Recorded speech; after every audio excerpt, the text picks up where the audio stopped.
baseball video, and today we are returning to our From the Archives series.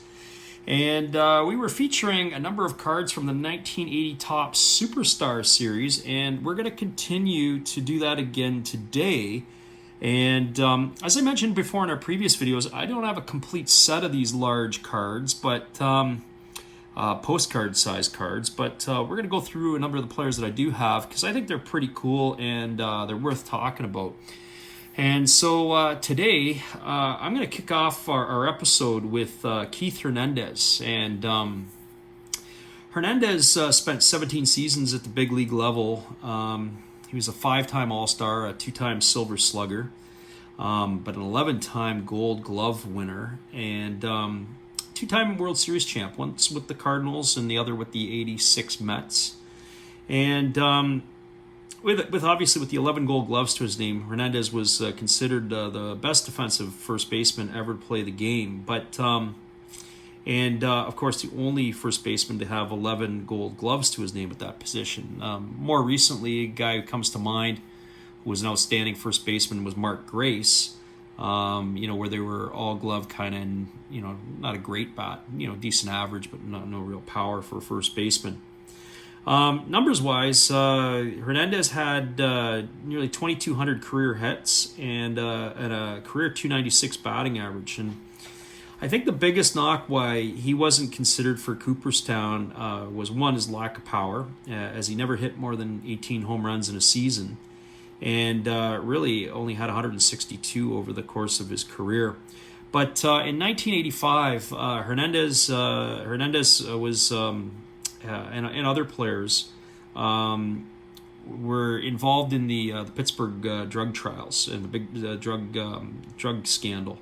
And there was a lot of persistent rumors that Hernandez was one of the ringleaders in this, and from what we heard, it was the drug trials were a chief source of friction between him and one-time Cardinals manager Whitey Herzog, and of course it became a public matter when it went to the stuff, and went to trial. And Commissioner Peter Uberoff at the time found that Hernandez was among 7 players who had used coke and been involved in its distribution. And the players received season-long suspensions that were commuted to on the condition that they donate 10% of their base salaries to drug abuse programs submitted to random drug testing and contribute 100 hours of drug-related community service. Anyways, Hernandez always maintained that his cocaine use was recreational and limited to a time when baseball players routinely used the drug, and adamantly denied that he ever distributed the drug. Of course, Hernandez considered challenging Uberoff's finding against him, but ultimately accepted the option available, which was to pay 10% of his salary, which avoided missing any time. He was a big part of the 1986 World Series run when the New York Mets defeated the Boston Red Sox. He was part of that group over there. But that's Keith Hernandez, and I'm sure some of the stories that would have went on, in those Pittsburgh drug trials, probably maybe we only knew the half of what ended up going on at that time. But great player, but 2 things that kept him out of the ball: probably lack of power at his position, and the tainted scandal off the field. He couldn't keep his nose clean, so to speak. Keith Hernandez.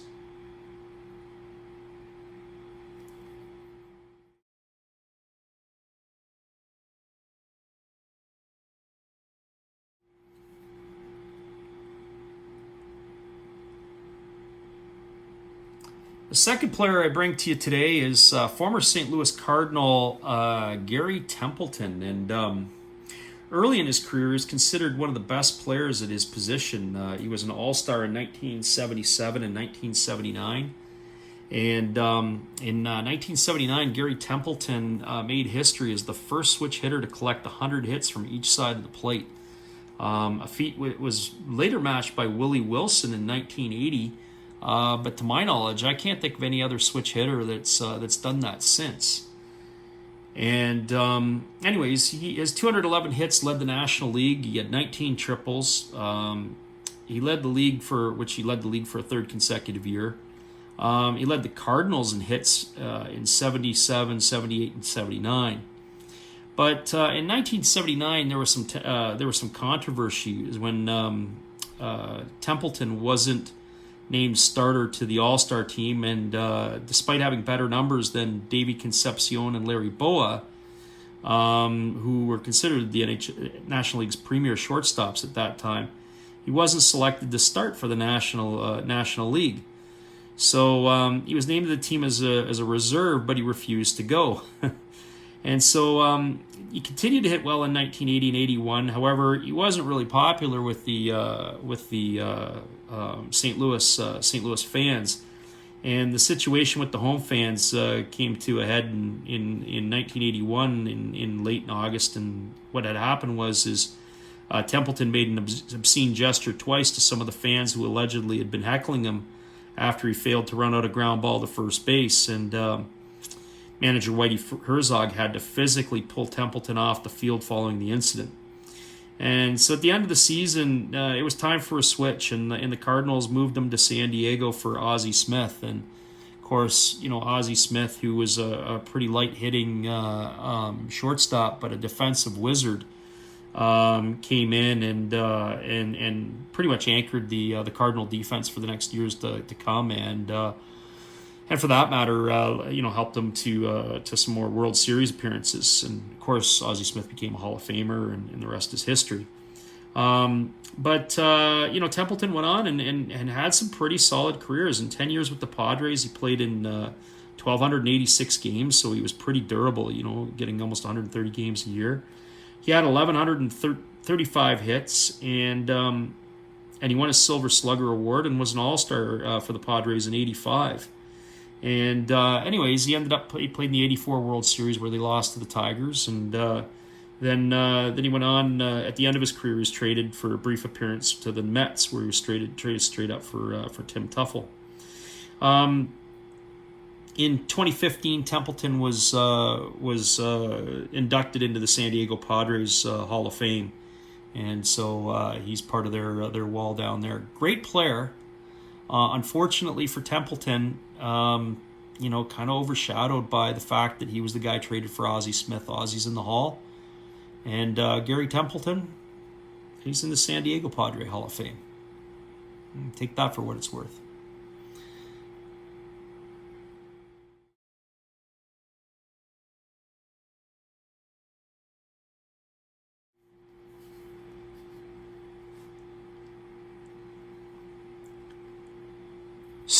Gorman Thomas. That's how I remember this former Brewer great. He had a kind of an interesting career. I don't always remember. I was a little young, but Gorman Thomas actually broke in as a center fielder. I think of him more for his power as a DH and a guy who didn't run very well later in his career. But in 1973 and 74, he played parts of the year with the Brewers, and but at the same time, he was also in AAA. And then the next 2 years, in 75, 76, he was with the Brewers, but he was kind of riding the bench. Anyways, it was kind of interesting. But in 1977, after parts of 4 years in the Bigs, he didn't sniff the Bigs at all in the 77 season. Played the entire year in AAA.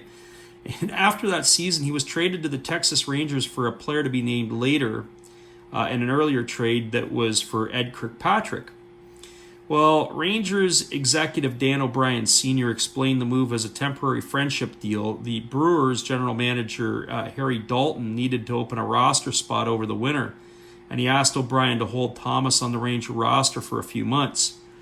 So in 1978, O'Brien sold Thomas back to Milwaukee before he played any games for the Rangers, becoming an everyday center fielder for the Brewers in 78. He hit 32 bombs that year to go with 86 RBIs. So kind of a strange way. Here you're traded, and it's like, hey, look, we got to keep somebody open on the 40-man. Can you do me a favor? And then we sell you back to him, and the guy's their everyday center fielder. I don't know in today's baseball if that would happen, but it's certainly something to talk about anyway. He hit 32 bombs in 78, and he drove in 86 runs, and at that time that was his best. And then And then in 79, he had his best MLB season where he hit 45 bombs and drove in 123, and he had all kinds of offensive categories. He was seventh in the MVP award, balloting, and everything else like that. It's just pretty good. Well, in 1980, Thomas had another productive season. He had 38 homers, drove in 105, playing in every single game. And, of course, 81, he followed that up in the strike-shortened year by hitting 21 bombs and tying for the league lead that year. Actually finished second in home runs that year. It was the year after he tied for the league lead with 39 with Reggie Jackson.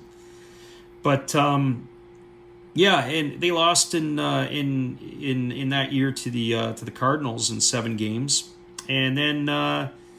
unfortunately, and he struck out against Bruce Sutter to end the series. But 1983, he was traded to the Cleveland Indians. It was Thomas, Jamie Easterly, and Ernie Camacho were flipped for Rick Manning and Rick Waits. And Thomas's career started to decline. He wasn't the same player he was, but for those of us who are old to remember the telephone switchboards blew up because he was a big-time fan favorite in Milwaukee. The Brew Crew, their fans loved Gorman Thomas, and they were just really, really disappointed that they moved him. In 1984, he was then dealt to the Seattle Mariners, and he only played 53 games for his team that year, and then the following year, he actually ended up becoming was voted Sporting News American League Comeback Player of the Year. He was the first player in Mariners history to hit 30 homers in a season. But in typical Mariner fashion, at their team's 10th anniversary party, Thomas was left out of the 1985 Mariners highlight video. And the Mariners executives said they'd try to trade him away, but there was minimal interest in Thomas because of his age and his limitation to the DH role. So typical Seattle Mariners. Here you got a guy that put up big numbers for you, and then you don't even mention him in your highlight video from the year before. That's pretty rich. Well, he retired at the end of the '86 season. He went back to the Brewers, and he signed as a DH and a pinch hitter, and he really wasn't the same player that he was, but ended up retiring retiring a Brewer. And that's Stormin' Gorman Thomas, one of Harvey's wallbangers from the early 80s.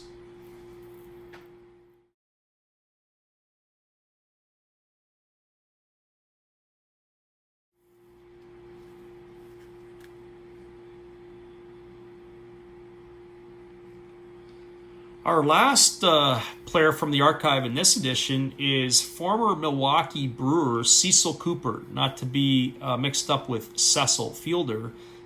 Cecil Cooper had a 17-year Major League Baseball career, and he had a .298 batting average.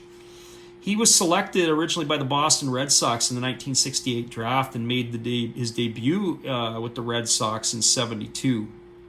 And but before the '77 season, he was traded to the Brewers that sent George Scott back to Boston. And after being traded to the Brewers, Cooper altered his batting stance to resemble the stance of great hitter Rod Carew, where he leaned far back on his left foot and put his arms partially extended. And the stance helped Cooper in hitting outside pitches to the opposite field while still being able to handle the inside pitches. And it was effective, where he batted in his career .302 for the Brewers, but only hit in his career in hitter-friendly Boston .283. Cooper went on to be a 5-time All-Star. He hit 300 or more from 1977 to '83, and his most productive season was in 1980, where he had a career-high .352, finished second only to George Brett, who hit .390 that year for the Kansas City Royals. He also led the league in RBIs and total bases. And '83, Cooper again hit .307 with 30 bombs, and he was a real integral part of the Brewers group that year, and not just that year, but over that period of time. Harvey, they were known as Harvey's wallbangers because of the manager, and it was he was a Gold Glove winner, excellent first baseman. He won Silver Sluggers. He won 3 of them in straight years, and the only other Brewer to do that has been Brian Braun since then. He was 11 years with the Brewers, was in the '82 World Series, and it was kind of neat to see how his career took off once he went to Milwaukee. Held the team record for RBIs in a season until Prince Fielder broke that in 2009. And it was funny because Prince Fielder did that in 2009 against the Houston Astros, who at the time Cecil Cooper was managing. And kind of ironic that it happened on the same day. And through 2011, he was one of only 3 Brewers who had 4 100 RBI seasons. So Prince Fielder was one, Ryan Braun was the other, and of course Cooper. So he's got a lot of awards to his name. He was a Roberto Clemente Award winner. 2002, he was inducted into the Brewers Walk of Fame. And he's worked in different roles for the Brewers and so on and so forth. But Cooper was a pretty solid everyday player for the Brewers, both defensively, offensively, and more importantly, in some cases, in the clubhouse.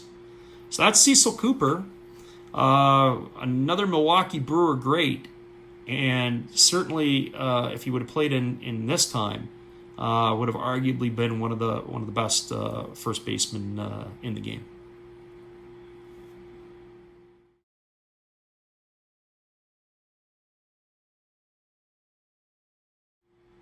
Well, that's it for episode 5 of From the Archives, the 1980 Superstar edition. And we'd like to thank everyone for taking the time to watch. If you're new here, be sure to hit the subscribe button. And if you like the video, please give us a thumbs up. And once again, this has been a Last Drafts Baseball video production. We hope you all have a great day. And come on back again and see us tomorrow for some more videos.